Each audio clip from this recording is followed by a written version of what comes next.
Imagine realizing that every random tragedy in your city, a sudden stroke on the subway, or a heart attack in a coffee shop, or maybe a seemingly natural pulmonary embolism, Hmm. happened exactly 1.3 kilometers from wherever you were standing at that exact moment. Right. Down to the absolute meter. You're a detective, so you map it out, and the realization just hits you. You aren't hunting a serial killer. The killer is training you. Yeah, it is a completely terrifying paradigm shift because suddenly the violence isn't random chaos. It's a highly structured curriculum. And, well, you are the only student. Welcome to the deep dive. We are unpacking a truly mind-bending text today. It's a novel by the writing duo Max and Claude, and it's titled The Synthetic Assassin, Cipher Identity Protocol. And I gotta say, this is not just a standard thriller. No, not at all. The authors actually describe the text as a fusion of three distinct lobes of a single brain. So you get the pure kinetic adrenaline of Robert Ludlum. Always a good start. Right. And then the scalpel-bright deductive logic of Arthur Conan Doyle, paired with this incredibly heavy reality-bending paranoia straight out of Philip K. Dick. Which is, frankly, a super ambitious combination, but they use it to force a really profound philosophical crisis on the reader. Because our mission today isn't to just recap a spy story for you. No, definitely not. We're looking at a text that asks a terrifying question about how we know what we know, especially in an age of total information overload. Like when the world is just drowning in conflicting data, what happens when the people claiming to save the world might actually be the ones destroying it? Yeah, and to set the tone for the kind of existential trap we were walking into, there is a quote in the book's epigraphs that I just haven't been able to stop thinking about. It goes, reality is that which, when you stop believing in it, doesn't go away. Unless, of course, someone has been paid a great deal of money to make it go away. Oof. Yeah, that framing tells you everything you need to know about the environment we're entering. Truth isn't an objective fact here. I mean, it's a manufactured commodity. Yeah. And it's guarded by people with immense resources. Exactly. So let's look at someone who has deliberately stripped all of that manufactured reality away from himself. The text opens with a man waking up on a cold, yellowish-gray stone floor. In a cellar in Prague. Right? Yeah, cellar in Prague. It's 4:47 a.m. His mind is a complete whiteout. He has absolutely no memory of who he is, but his body and his senses are hyper alert. Like, he immediately identifies the smell of low sulfur check municipal diesel in the air. Which is such an oddly specific thing to know if you don't even know your own name. Exactly. And he reads the architectural age of the brickwork around him, and crucially, his left wrist is handcuffed to a matte black tactical case. So he's a blank slate mentally, but physically, he reads his environment the way the rest of us read a stop sign. He recognizes tradecraft. And he looks at the combination lock on this custom-made handcuff, and his fingers just move on their own. 1, 1, 7, 4, 3, 3. He opens it purely through muscle memory. Right, because the body remembers. Yes. And inside this case are 9 flash drives containing 900 manuscripts, a laptop, and a note written in his own handwriting. And the note explains something absolutely staggering. He erased his own episodic memory. Which is wild. Let's break down the mechanics of why he would do something so drastic, because we have to separate episodic memory from procedural memory here. Okay, lay it on us. So episodic memory is your autobiography. It's the narrative of your life, your biases, your emotional attachments, your fears. Procedural memory, on the other hand, is the ingrained subconscious knowledge of how to do things. Like tying your shoes. Exactly. You might forget who taught you to ride a bike, but you still know how to balance. So by wiping the episodic memory, he's basically deleting his own identity. But why? Why willingly give yourself amnesia when there is a shadowy syndicate actively hunting you? I mean, that seems like the worst time to forget who you are. To create what the note calls a ghost interval. You see, the syndicate hunting him, this massive invisible organization, they rely on predictive behavioral models. Oh, algorithms and stuff. Right. They hunt based on psychological profiles, past mistakes, known associates, emotional triggers. By wiping his episodic memory, he has created a 72-hour tactical window where the psychological profile the syndicate is hunting literally no longer exists. He is a ghost. That is brilliant. It's just brilliant. So the note tells him his title. He is the Cartographer. And those 900 manuscripts, they predict future global catastrophes with 100% accuracy. Which is a lot of reading. Yeah, but he isn't finished. The note says he has to write 108 more to reach a very specific magic number, which is 1008. But the Cartographer knows a 72-hour ghost interval won't last forever. The syndicate is going to adapt to his new blank slate behavior. He's going to be caught or killed. Right. The clock is ticking. So he needs a successor to carry on the work. Someone deeply embedded in the systems of the world.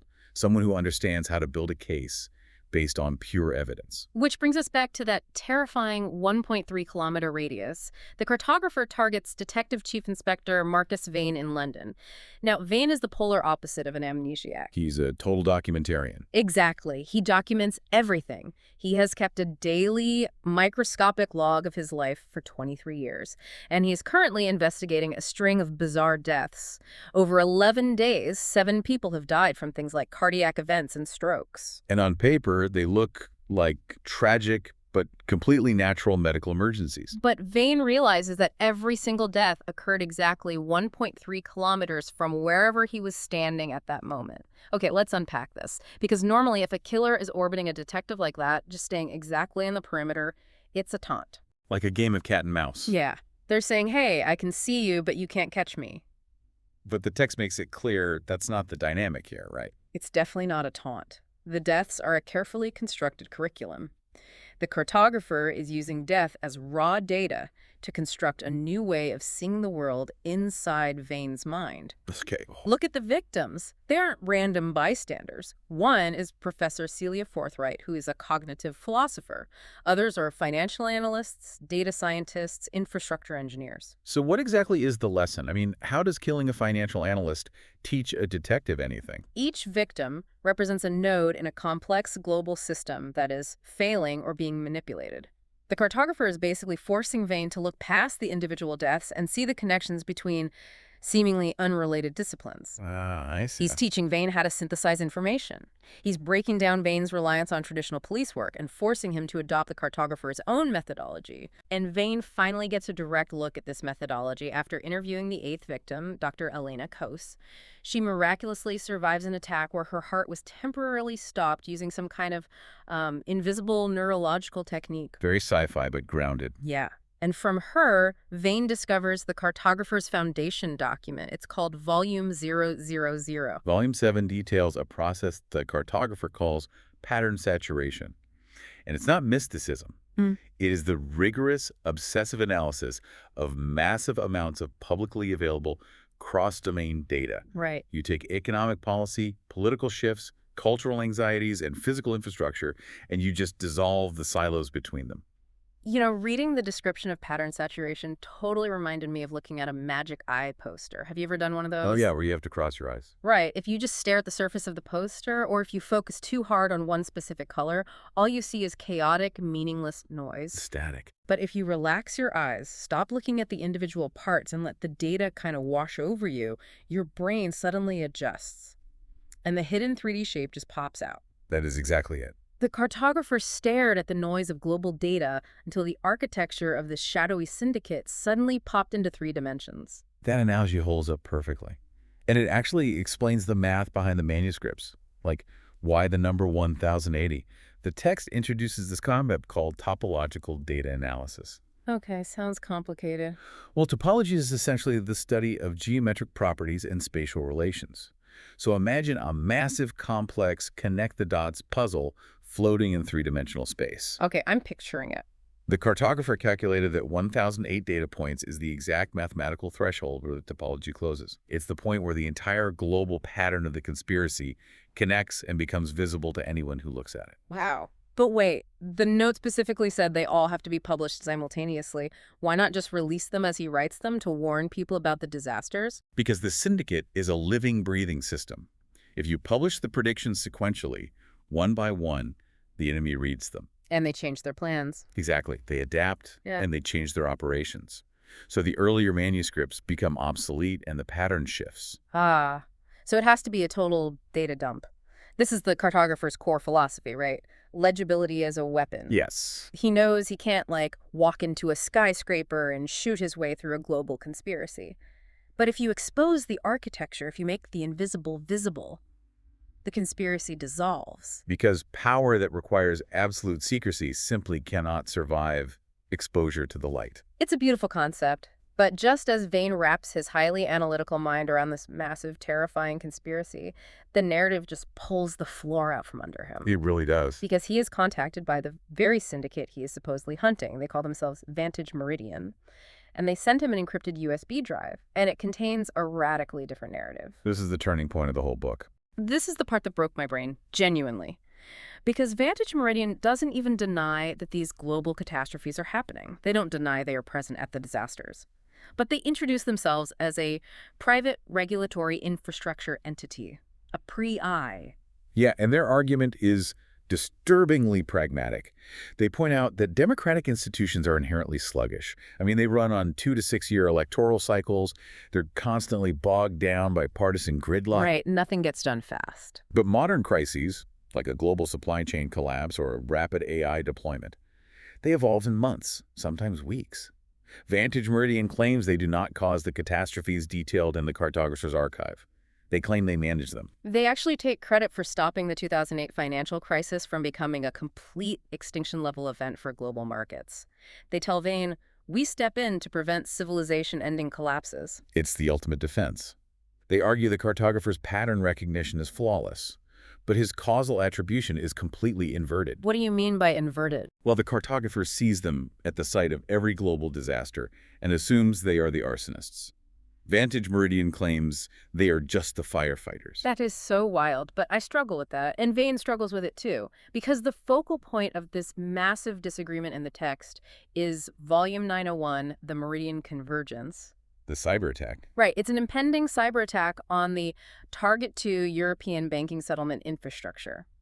The Cartographer explicitly writes that Vantage Meridian deliberately built a vulnerability into the banking software back in 2019 so they could trigger an attack, capture the infrastructure, and basically privatize European monetary sovereignty. Which sounds incredibly villainous. But Vantage Meridian provides documentation claiming the exact opposite. Of course they do. They say the vulnerability was a legacy flaw they discovered during a routine security audit. They warned authorities, but the authorities ignored them because of budget constraints. Typical. And now, a hostile state actor is about to exploit it. And Vantage Meridian's disaster recovery protocol is the only thing standing between Europe and a complete cascade failure. Unbelievable. They claim their intervention will save 50,000 lives that would otherwise be lost to supply chain collapse and civil unrest. Wait, okay, this is brilliant storytelling, but it's an impossible trap. How can Vane possibly prove who is right? He can't, really. It feels like, okay, imagine an IT department that accidentally crashes your company's servers for an hour.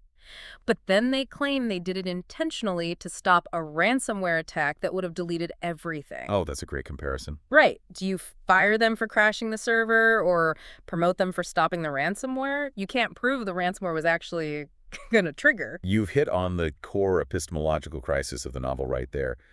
Vantage Meridian's entire defense relies on counterfactuals. Counterfactuals. Yeah, a counterfactual is an alternate reality of what would have happened if they hadn't intervened.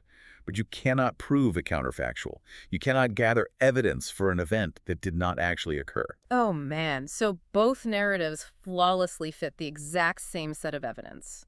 The data points support the story of a predatory, world-ending conspiracy. And DT, they support the story of a necessary, benevolent management infrastructure. Exactly. What's fascinating here is that Vane is a detective who relies entirely on documentation. And he realizes he can't read his way to the truth. The documents are hopelessly theory-laden. Right. The paper trail is useless, so what does he do? To figure out if they are harvesting chaos or managing it, he has to leave his maps and his daily logs behind. He has to actually look the syndicate in the eye. Which takes us to the climax in Zurich. Vane and his fiercely intelligent partner, Detective Sergeant Chandra, they fly directly to Vantage Meridian's headquarters at Tallstrasse 83. Into the belly of the beast. Yeah, and they sit down in this sterile, high-altitude conference room to confront the executive team, which includes a sharp translator named Harlow and this brilliant Scandinavian executive named Marin. And the interrogation scene is just a masterclass in tension. Vane attempts to use financial logic, which is smart. He demands their complete financial statements. Following the money. Always. His reasoning is sound.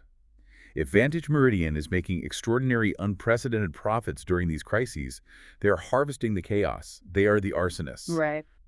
But if their margins are thin, and the money is being aggressively reinvested into operational logistics, they might actually be the protective infrastructure they claim to be. But, of course, they refuse to hand over the financials, citing extreme client confidentiality. So Vane pivots. He pushes them on the architect, this shadowy, unnamed figure operating 2 floors down, who supposedly dictates all of Vantage Meridian's strategy. And Vantage Meridian counters with chilling rationality. Yeah. They say the architect's anonymity isn't some sinister secret, it's just basic operational security. They really have an answer for everything. They do. They double down on the firefighter argument. They tell Vane, we are protecting the world from its own complexity. The Cartographer is going to destroy the management systems, keeping everything afloat. He is a rogue variable. And while Vane is interrogating the syndicate on the 6th floor of Pulstrasse 83, the narrative zooms out for this incredibly cinematic moment. Across the street at Tallstrasse 81, standing in a darkened window, is the Cartographer. Watching the whole thing. Yes. He defied his own safety protocols. He traveled to Zurich to watch this meeting happen. He is watching the successor he trained by killing 7 people, mind you, sit down with the enemy. It is the ultimate convergence event. The Cartographer designed this entire massive pattern to bring Vane to this exact decision point. But the one thing the Cartographer cannot do is make the choice for him. So what happens? After exactly 85 minutes, Vane and Chandra leave the building. The Cartographer observes Vane walking out and notes that his posture is uncertain. He's wavering. Yeah, I mean, the psychological training held, Vane didn't just roll over and get recruited by the syndicate on the spot. He didn't accept their story blindly, but he also hasn't fully rejected it. He is standing on the precipice of a choice, completely paralyzed by 2 perfectly illogical, perfectly contradictory realities. And the authors leave Vane entirely unresolved. It's frustrating, but it's brilliant. It forces the reader to sit inside that uncomfortable epistemological crisis. Think about your own life for a second. Every single day, you are drowning in information. You are presented with competing, beautifully constructed narratives from algorithms, news feeds, politicians, and massive corporations. All day long. And every single one of them claims to have the objective truth. Every one of them has charts and data to back it up. How do you choose? The Cartographer warns that infrastructure is entirely invisible until it fails. We are surrounded by hidden systems dictating our reality. Think about the supply chains feeding your city, the digital payment networks processing your money, the complex algorithms deciding what information reaches your screen right now. Yeah, we don't even think about the payment network until our credit card declines at the grocery store. We don't see the power grid until the lights go out. Exactly. And the lingering question this text leaves us with, and something for you to mull over, is this. If someone out there controlled all of those invisible infrastructures, if an entity had their hands on the levers of those hidden systems, how would you even know if they were acting as your savior, managing the chaos of a fragile world, or your warden keeping you in a cage you can't even see?